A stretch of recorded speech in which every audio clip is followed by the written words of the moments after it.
에베소서 4장 13절에서 16절까지 말씀 제가 읽겠습니다.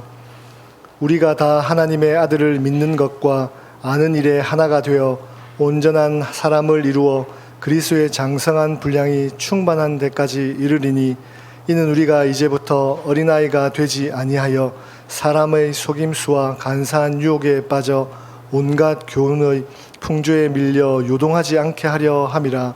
오직 사랑 안에서 참된 것을 하여 범사에 그에게까지 자랄지라. 그는 머리니 곧 그리스도라. 그에게서 온 몸이 각 마디를 통하여 도움을 받음으로 연결되고 결합되어 각 지체의 분량대로 역사하여 그 몸을 자라게 하며 사랑 안에서 스스로 세우느니라. 아멘. 담임 목사님 나오셔서 말씀 선포하시겠습니다. 자, 오늘은 교회력으로 이제 성령 강림절 후 10번째 주일입니다. 오늘 이 시간에 에베소서 4장 13절 이하의 말씀을 읽었는데, 에베소서 4장 말씀을 중심으로 해서 후반기 사역에 임하며 하나가 되어 라는 제목으로 설교 말씀을 드리겠습니다. 사도 바울이 그 신약 안에 여러 권의 성경 편지를 쓰셨는데, 그 중에 3곳, 로마서 12장, 고린도전서 12장, 그리고 오늘 읽은 에베소서 4장, 이 3곳에서 성령의 은사를 말씀을 하세요. 대략 이 3곳에서 한 30여 가지 성령의 은사를 말씀을 하는데, 오늘 읽은 에베소서 4장 11절 이하에선, 오늘 읽지는 않았는데 그 앞부분이죠. 11절 이하에서는 그가 어떤 사람은 사도로, 어떤 사람은 선지자로, 어떤 사람은 복음 전하는 자로, 어떤 사람은 목사와 교사로 삼으셨으니 라고 성령의 은사를 말씀을 하셔요. 일반적으로 우리나라 신앙인들이 이 성령의 은사라고 얘기하면 황홀경 중에 체험하는 신비한 은사를 주로 성령의 은사라고 배워왔기 때문에 사도 바울이 이 대목에서 선지자, 복음 전하는 자, 또 목사, 교사, 사도, 이것을 성령의 은사라고 말씀하신다는 게 잘 이해가 되지 않을 수도 있습니다. 그러나 에베소서 4장을 1절부터 쭉 읽어보게 되면 7절 이하에서 이렇게 말하죠. 한 분 성령께서 우리에게 그리스도의 선물의 분량대로 은혜를 주셨으니, 그 은사라는 말과 선물이라는 말이 같은 의미니까 성령께서 각 사람에게 선물로 은혜를 주셨다. 그러면서 11장에 이르러서 그 선물과 은사를 사도, 선지자, 목사, 교사 등으로 말씀하고 있어요. 그래서 성서학자들은 이렇게 사도 바울이 자신의 서신 3곳에서 말씀한 성령의 은사들을 전부 정리하고, 그리고 바울의 서신 안에서 해석을 하면서 대략 성령의 은사를 3가지로 분류를 해서 말씀을 해요. 첫 번째 은사가 뭐냐면 복음 선포와 말씀 가르침에 관련된 은사예요. 그다음에 두 번째는 그런 말씀 사역을 돕는 섬김과 봉사의 은사예요. 그리고 세 번째는 이렇게 말씀과 섬김의 보조적인 역할을 하는 신비한 은사들이에요. 그러니까 우리 신자들이 아는 걸로는 신비한 은사가 제일 첫 번째로 중요한 것으로 아는데, 교회를 세우고 교회 문제를 해결하기 위해서 편지를 쓰는 사도 바울 입장에서는 가장 중요한 은사는 복음 전파와 하나님 말씀을 가르치는 은사고, 그 일을 위해서 섬김과 봉사의 은사가 두 번째고, 그리고 특별한 황홀경의 은사가 그거를 보조하기 위한 것이다. 이렇게 말씀하고 있고, 이것이 성서신학으로 바른 은사관이에요. 근데 우리나라 신자들은 이 옛날부터 있었던 도교와 불교의 영향을 받아서 혼자 기도해서 혼자 체험하는 어떤 그 신비한 체험을 은사 중에 최고라고 생각을 하는데, 성경은 그렇게 말씀하고 있지 않다는 거예요. 그러면 사도나 선지자나 복음 전하는 자나 목사나 교사, 이 은사의 의미는 뭐 제가 설명드리지 않아도 그 말 속에 다 의미가 담겨져 있기 때문에 잘 아실 거예요. 근데 실제로 안디옥 교회 같은 데를 보면 교회 지도자 중에 예언을 하는 사람도 있고 선지자도 있고 또 복음 전하는 자도 있고 교사도 있었어요. 그 당시에는 그렇게 다양한 교회 지도자들이 있었어요. 그러나 이제 교회 역사가 지속되어 오면서 개신교가 시작되고 하면서 이런 은사들이 대략 두 부류로 합쳐졌다고 생각을 해요. 그래서 우리 그 교단의 헌법에도 교회는 성직자와 교직자로 되어 있다, 이렇게 규정이 되어 있어요. 그러니까 성직자는 교역자와 교직자로 되어 있다. 그러니까 여기서 교역자는 목사를 말하는 것이고 교직자는 집사 이상의 직분자를 말하는 것이죠. 그러니까 오늘 성경대로 얘기한다면 이 은사들을 대략 목사와, 그러니까 안수를 받은 목사와 안수를 받지 않았어도 교회에서 지도자 역할을 하고 가르치는 교사의 은사, 이렇게 둘로 교회의 말씀과 관계된 은사를 정리할 수 있을 거예요. 그러니까 그 당시에는 사도부터 시작해서 교사까지 다양한 은사를 가진 분들이 교회 지도자로 있었지만, 오늘의 교회 법 안에서는 대략 교역자인 목회자와 교사인 평신도 지도자, 이 두 부류가 교회를 이끌어가는 지도자들이다, 은사다, 말씀과 관계된 은사다, 이렇게 정리할 수 있을 거예요. 근데 사도 바울은 이런 은사를 얘기하면서 이런 은사를 교회에 주신 목적을 이렇게 풀어가고 있어요. 우선 12절을 보면 이는 성도를 온전하게 하여 봉사의 일을 하게 하며 그리스도의 몸을 세우려 하심이다, 이렇게 말씀해요. 그러니까 이 말씀대로 생각해 보면 우선 첫 번째, 목사나 교사라는 은사를 교회에 주시는 목표가 뭐냐? 제가 지금 목적이 아니고 목표라고 얘기를 했어요. 그건 조금 이따 설명을 할게요. 그건 뭐냐면 현장에서 성도들을 온전하게 하려는 것이다. 여기 성경에는 온전함이라고 되어 있는데 헬라어 원어를 보면 이 말이 무슨 뜻이냐면 온전하게 해 나간다는 뜻이라서 훈련시킨다는 뜻이에요. 그러니까 목사나 교사라는 은사를 준 현장에서의 직접적인 목표는 뭐냐면 성도들을 훈련시키기 위한 거라는 거예요. 그러니까 은사를 주신 여기 현장의 목표는 실제적으로 성도들이 훈련을 받아 나가는 것을 위한 거라는 거예요.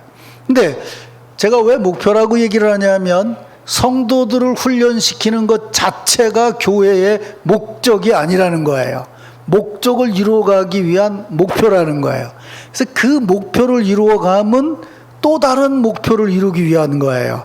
그 목표가 뭐냐 하면 성도들로 하여금 봉사의 일을 하게 하기 위한 것이다, 이렇게 말했어요. 자, 그러면 제가 아까 말씀드렸죠. 은사 중에 제일 첫 번째로 중요한 걸 뭐라고 그랬어요? 말씀을 전하는 거라고 그랬어요.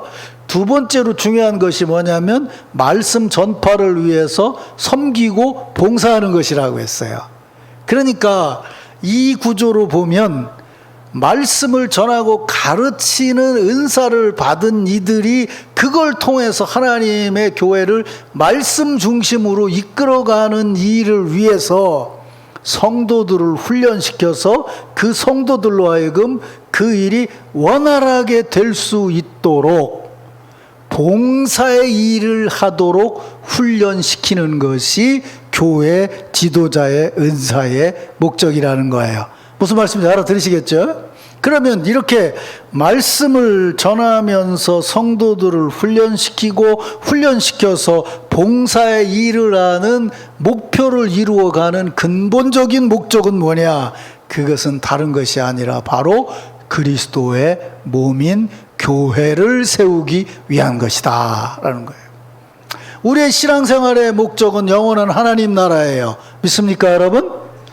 그 하나님 나라가 그리스도의 재림으로 이루어질 때까지 우리는 교회라는 공동체 안에서 신앙생활을 해요.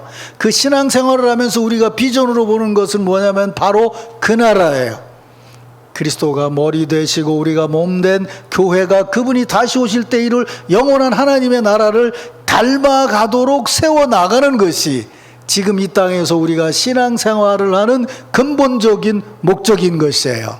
그래서 그 목적을 이루기 위해서 하나님께서 중요한 은사를 주셨는데 가르침의 은사를 주셨다는 거예요. 그 가르치는 은사를 통해서 성도들을 훈련시키고 훈련받은 성도들은 봉사의 일을 해서 말씀이 바르게 전파될 수 있도록 헌신함으로 해서 하나님의 교회가 그리스도의 몸이 바르게 세워져 나가도록 하는 것이 하나님께서 이 땅에 은사를 주신 목적이라는 거예요. 그러니까 은사를 받았다고 하는 신앙인들이 이런 성서적인 신학을 모르기 때문에 남들보다 내가 더 많이 기도해서 남다른 은사를 내가 받고 그래서 내가 드러나고 너는 나한테 기도를 받아야 되고 너는 나한테 기도를 받아서 병이 나아야 되고 뭐 나의 기도를 받아서 너는 이렇게 살아야 되고 라고 얘기하는 것은 근본적으로 성경이 얘기하는 교회 공동체를 위한 하나님 은사에 대한 바른 신학이 결여되어 있다는 거예요. 이것 때문에 지금도 교회가 문제가 되고 에베소 교회도 문제가 됐던 거예요. 그래서 사도 바울은 이렇게 그리스도의 몸을 세워나가는 목적을 13절에서는 이렇게 바꿔서 말씀을 해요. 13절을 보세요. 우리가 다 하나님의 아들을 믿는 것과 아는 일에 하나가 되어 온전한 사람을 이루어 그리스도의 장성한 분량이 충만한 데까지 이르는 것이다 그랬어요. 조금 전에 말씀드린 것처럼 그리스도의 몸을 온전히 세우는 것이 교회의 목적이고 그걸 다른 말로 얘기한다면 그리스도의 장성한 분량에 이르는 것이다 그 말이에요. 이걸 그냥 여러분들 조금 이런 비유를 들기가 좀 뭐한데 왜 이건 무슨 뭐 비하하기 위해서 하는 말은 아니에요. 근데 왜 머리는 성인의 머리인데 왜 몸은 아이 같은 몸을 가진 사람이 있잖아요. 그러면 그분이 물론 뭐 지적으로는 뭘 하지만 움직임이나 이런 것이 정상적으로 자유로울 수가 없잖아요. 그러면 그리스도의 장성한 분량이라는 말은 뭐냐면 머리 대신 예수 그리스도가 온전하신 분이라면 그 머리에 적절하게 성장한 몸을 갖춰야 된다는 뜻이에요. 그래야 몸과 머리가 한 몸을 이루어서 바르게 신앙생활을 해 나갈 수 있지 않냐는 거죠. 그래서 그 일을 위해서 말씀을 전하고 가르치고 지도하고 훈련시키고 봉사하고 헌신하고 그러면서 더 아름답고 성장한 교회를 이루어 가야 된다는 거예요. 그래서 이 일을 위해서 목사도 교사도 성도들도 한 마음이 돼서 이해해야 된다는 걸 얘기하면서 조금 전에 말한 것처럼 우리가 다 하나님의 아들을 믿는 것과 아는 일에 하나가 되어 온전한 사람을 이루어서 그리스도의 장성한 분량에 이르러 그리스도의 온전한 몸을 이루게 된다고 말씀하고 있어요. 사랑하는 성도 여러분, 성령 강림절기와 함께 후반기 사역에 임하면서 특별히 이제 여름 사역과 더불어서 후반기 사역에 임하면서 여러분 모두가 성령의 감동하심과 은혜 안에서 주의 사역에 임하시기를 주의 이름으로 축원합니다. 주께서 성령을 통해서 여러분들에게 주신 그 은사가 성도들을 온전하게 하고 봉사의 일을 하게 해서 말씀 가르침과 봉사를 통해서 교회의 몸을 온전히 세우려고 하는 것이고 우리가 하나님의 아들을 알고 믿는 데 하나가 돼서 그리스도의 장성한 분량에 이르게 하기 위한 것이다. 이런 믿음과 은사, 섬김과 사역으로 후반기 사역을 아름답게 이루어 가시기를 주의 이름으로 축원합니다. 이제 주일 아침 축복 인사를 나누죠. 조금 전에 말씀드린 대로 우리 이렇게 축복합시다.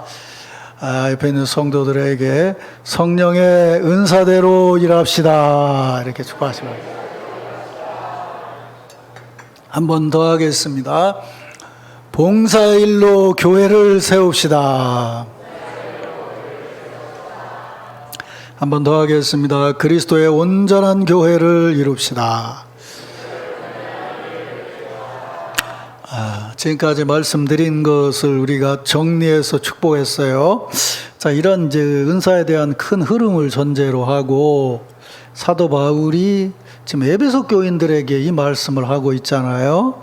그래서 그 말씀을 전한 상황과 더불어서 그분이 마음에 담고 있었던 목적을 조금 자세히 보면서 후반기 사역에 임하는 우리들에게 주시는 하나님의 음성을 듣도록 하겠습니다. 자, 조금 전에 읽은 13절 말씀을 다시 한번 보세요. 이렇게 기록이 되어 있죠. 우리가 다 하나님의 아들을 믿는 것과 아는 일에 하나가 되어 온전한 사람을 이루어 라고 말하면서 앞에 말씀드린 대로 성령의 은사를 주신 목적을 말씀하고 있어요. 자, 이 말씀을 조금씩 풀어보면 우선 먼저 우리는 기독교 신앙인으로 한 교회에서 신앙생활을 하는 성도로서 우리는 분명하게 하나님의 아들 예수 그리스도가 우리의 구세주요 우리의 주 되심을 분명히 알고 믿습니다. 믿습니까, 여러분? 네, 그래요. 우린 지금 신앙이라면 예수 그리스도가 하나님의 아들이심을 분명히 알고 믿고 살아가고 있어야 돼요. 사도 바울의 말씀처럼 우리는 지금 하나님의 아들을 믿는 것과 아는 일을 하고 있어야 돼요. 우리도 지금 아멘으로 고백을 하지만 그럼 에베소 교인들이 이것을 몰랐겠느냐 그 말이에요. 사도행전을 보면 사도 바울이 전도 여행을 다니면서 가장 오래 말씀을 가르친 교회가 에베소 교회잖아요. 두란노 서원이라는 데서 3년 동안 하나님의 말씀을 가르쳤어요. 그 가르친 게 뭐냐면 중심이 전부 예수 그리스도예요. 그렇다면 에베소 교인들이 지금 이 편지를 들을 때, 편지를 읽을 때에 예수 그리스도가 누구이신 거를 모르고 그분을 불신하고 있었겠냐 그 말이에요. 분명히 알고 믿고 있었을 거라는 거죠. 근데 그들을 향해서 지금 말하고 있어요. 하나님의 아들을 믿는 것과 아는 일을 하고 있어야 된다라고 말하고 있어요. 그런데 그 내용이 제가 지금 말씀드린 것보다 범위가 넓죠. 뭐라고 돼 있어요? 우리가 다 하나님의 아들을 믿는 것과 아는 일에 하나가 되어야 된다라고 말하고 있어요. 그리고 그보다 앞선 4장 4절 이하에 보면 아주 중요한 신학적인 고백을 하죠. 몸도 하나요 성령도 한 분이시니 이와 같이 너희가 부르심의 한 소망 안에서 부르심을 받았느니라. 주는 한 분이시요 믿음도 하나요 세례도 하나요 하나님도 한 분이시니라 라고 말해요. 뭐가 보이세요? 뭐가 보여요?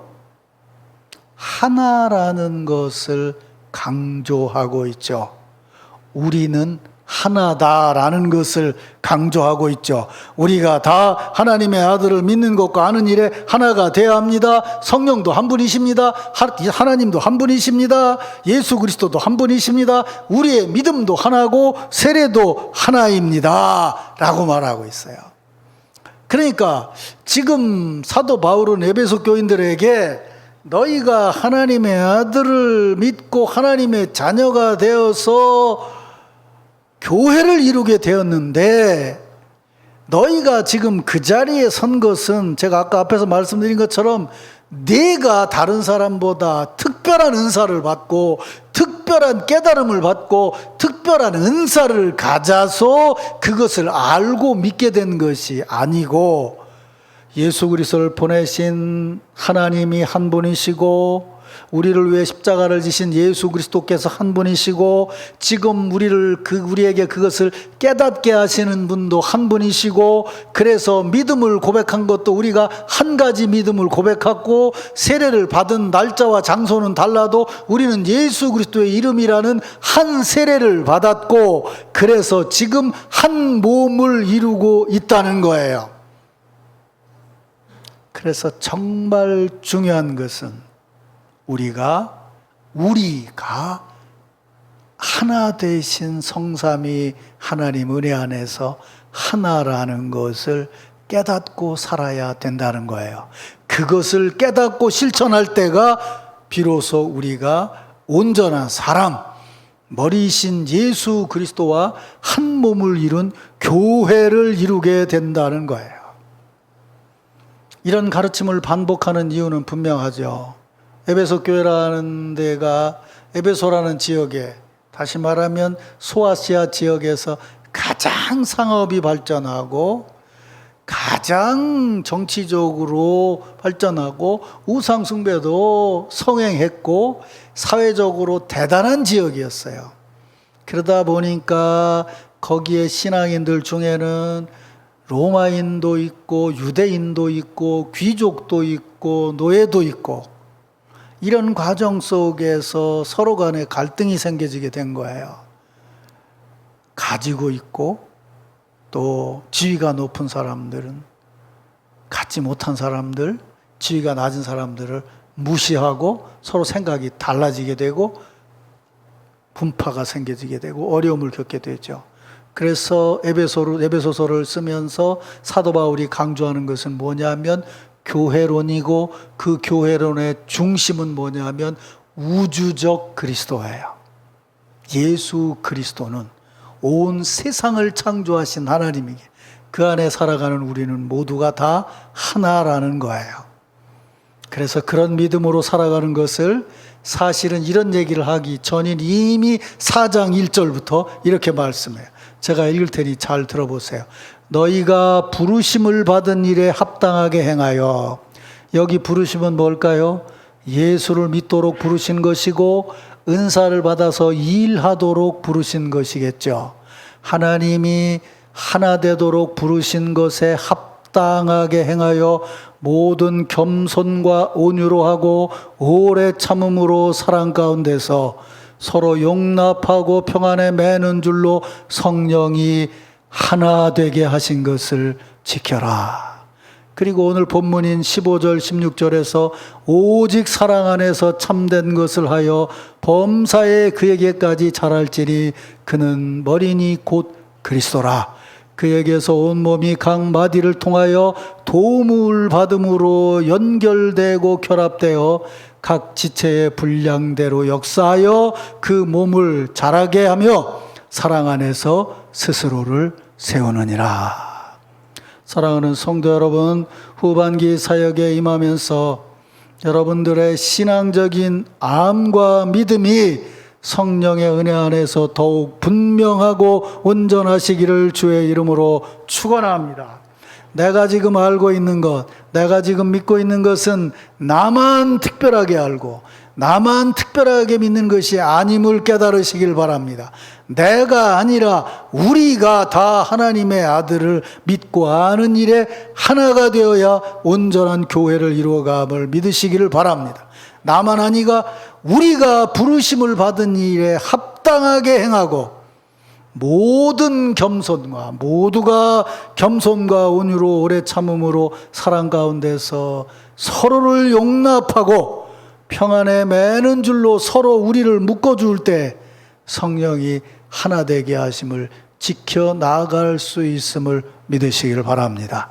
이런 은혜와 축복이 여러분 모두에게 함께하기를 주의 이름으로 축원합니다.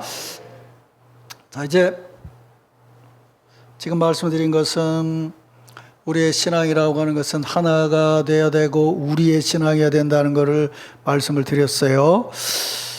조금 다른 면에서 한 가지만 더 생각을 해보지요. 다시 읽겠습니다. 13절을 다시 보세요. 우리가 다 하나님의 아들을 믿는 것과 아는 일에 하나가 되어 온전한 사람을 이루어 그리스도의 장성한 분량이 충만한 데까지 이르러야 된다고 말합니다. 또 15절을 다시 읽어보죠. 오직 사랑 안에서 참된 것을 하여 범사에 그에게까지 자랄지라.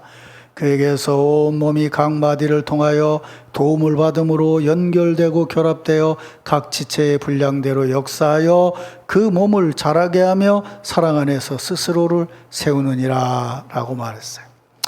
더 웃고 하니까 막 제가 다시 읽으니까 뭐 때문에 다시 읽는데 그렇게 생각할지 모르지만 다시 읽는 데는 이유가 있어요.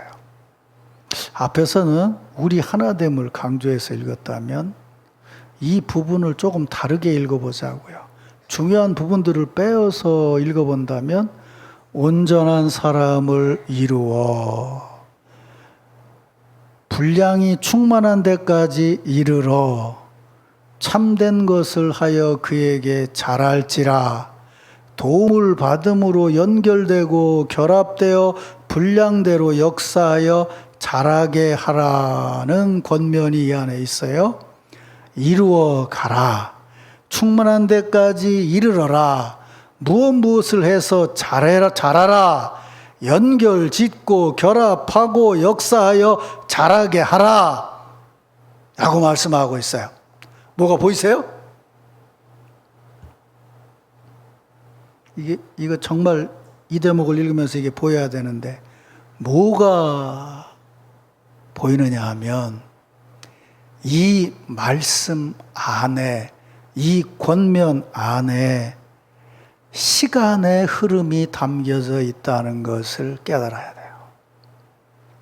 그래서 우리 인생이 60을 살든 70을 살든 80을 살든 뭐 수명이 길어져서 100년을 살든 간에 영혼과 비하면 지극히 짧은 시간이지만 우리의 한평생이 소중한 이유가 바로 여기에 있어요.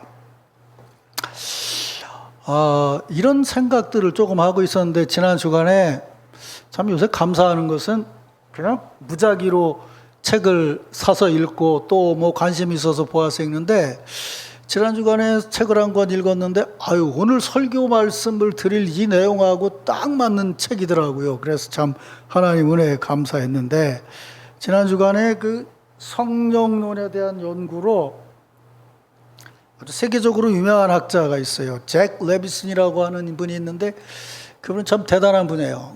아주 복잡한 연구소로 성령론을 쓰고 또 중간쯤 된 걸 쓰고 또 성도들에 맞게 이렇게 한 권을 또 쓰고 그래서 3권을 썼는데 제가 이 3권 중에서 마지막 권은 아직 못 봤고 중간쯤 되는 책을 썼는데 그 책이 Inspired라는 제목의 책이에요. 그러니까 무슨 얘기냐면 영감을 받음으로라는 의미의 책이에요.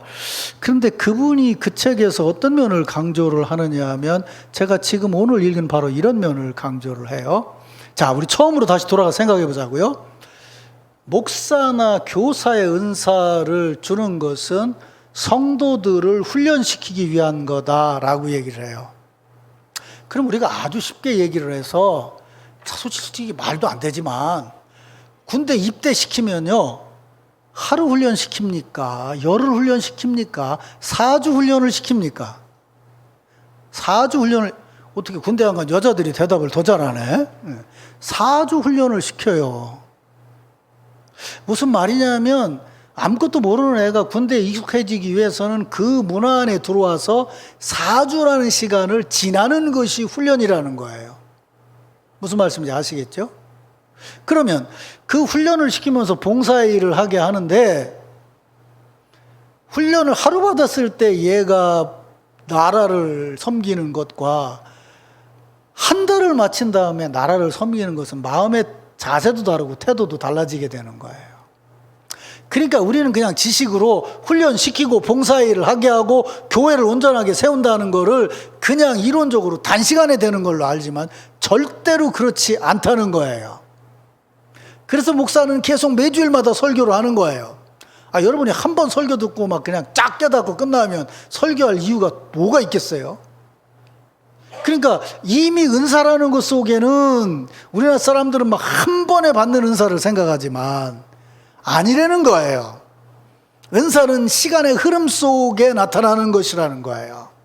그러니까 온전한 교회를 이루어가는 데는 성령의 역사가 있는데, 성령의 역사는 반드시 시간을 통해서 나타나고, 시간을 통해서 나타난다는 것은 그 은사를 받은 사람들의 헌신을 통해서 나타나게 된다는 거예요. 아까 찬양대가 찬양 부르는데 이런 찬양을 불렀어요.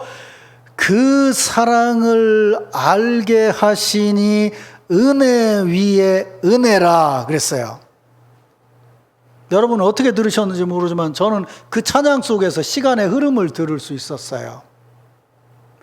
처음 은혜를 받았을 때에 하나님의 사랑을 깨닫고 하나님의 사랑이 참으로 놀랍습니다라고 고백하고 신앙생활을 시작했어요.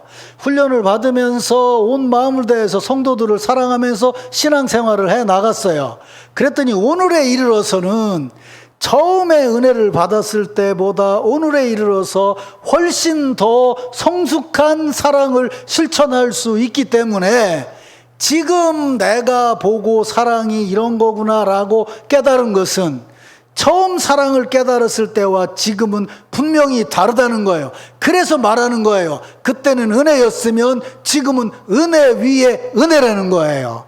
믿습니까, 여러분? 그 여러분들이 가장 쉽게 얘기해서 올 초에 하나님의 은혜를 체험하고 사랑을 실천하면서 신앙생활을 시작했다면, 사순절 절기를 지나고 부활절을 지나고 성령 강림절기를 지나면서 여러분들이 말씀드린 것처럼 말씀을 듣고 훈련을 받고 은사 안에서 살아왔다면 오늘 이 자리에서 전혀 생뚱맞은 소리를 하면 안 돼요. 지금 여러분들이 하나님의 은혜입니다 라고 고백할 때 그 은혜의 비중은 여러분들이 새해를 시작할 때 첫날 고백했던 것과는 차원이 다르고 무게가 다르고 의미가 다르고 깊이가 다른 것이 돼야 된다는 거예요. 믿습니까, 여러분? 그러니까 성령의 은사는 뭐냐면 가득 채우는 건데 한 번에 채워지냐고? 아니에요. 처음에는 부족되다는 걸 느껴요. 그러나 부족됨 중에 채우는 일을 계속해 나가는 거예요. 그래서 교회에서 한번 누구하고 뭐 이렇게 좀 사이가 안 좋아졌다 그러면 뭐 목사가 얘기해도 소용없어. 누가 얘기해도 소용없어. 정권 장로님이 다시 오셔서 얘기해도 안 들어. 한번 이렇게 갈라지면. 내가 지금 하는 얘기는 그러면 안 된다는 거예요. 신앙인은 신앙의 삶을 살아가면서 자기의 부족함과 지나침을 깨달으면 그것을 자꾸 고쳐나가는 일을 계속하게 하는 것이 우리의 노력이 아니라 성령의 은사라는 거예요. 믿습니까, 여러분? 자기의 분량대로 역사하기를 힘쓰고 반복하면서 잘하는 거예요. 이 얘기 마지막에 아까 뭐라고 그랬어요? 서로 연결하여 서로 결합하여 역사하여 한 몸을 이루느니라. 처음에 누군가하고 결합한다는 것이 쉬운 것이 아니에요. 서로 함께 한다는 것이 절대로 쉬운 것이 아니에요. 안 돼도 그거를 연결하기 위해서 애를 쓰고 결합하기 위해서 애를 쓰고 함께 일하기 위해서 애를 써야 되는 거예요. 내 노력, 내 자존심, 내 생각이 아니라 성령께서 그렇게 역사하신다는 거예요. 믿습니까, 여러분? 난 그래서 이분의 책을 쭉 읽으면서 이 대목에서 나는 제일 은혜를 많이 받았어요. 그러니까 여러분 이렇게 생각하지 마세요. 우리는 너무 그런 얘기를 많이 들었는데 깡패가 변해서 회심해서 선한 사람이 됐다. 물론 하나님의 역사는 그런 급진적인 역사를 이루어가요. 제가 늘 말씀드리지만 하지만 말이죠. 깡패가 역사에서 좋은 사람이 되겠다는 큰 결심은 쉬워요. 그러나 이후로 삶을 살아가는 과정에서 그가 진정으로 변화된 사람으로 살기 위해서는 정말 노력을 많이 해야 돼요. 마치 어린아이 베네티처럼 예전의 버릇이 나오게 돼요. 오히려 말이죠. 전 이렇게 생각을 해요. 물론 하나님의 은혜가 즉각적인 역사가 나타나는 것이 아니라고 말하는 것은 아니에요. 그러나 여러분 가정에서 아이들이 신앙과 예수 그리스도가 무언지를 모르더라도 그 아이를 바르게 가정교육을 시키고 신앙으로 기도하면서 키우면 그 아이가 어느 날 예수님을 만나고 성령의 은혜를 받을 때 이전에 바르게 자란 습관들이 오히려 자라나서 교회에 더 중요한 인물이 될 수 있다는 거예요. 왜냐? 하나님은 천지를 지으시고 인간을 만드실 때 이미 하나님의 영을 불어 넣어주신 거예요. 타락했지만 우리에게는 자녀를 바르게 키우고 교양 있게 키우고 바른 말을 하게 하고 이런 삶을 살아가야 될 책임이 있는 거예요.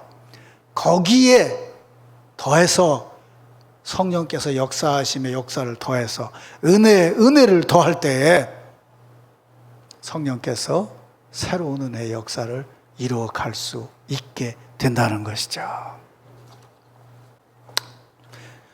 지난주에 김영수 권사님이 제게 오셨어요.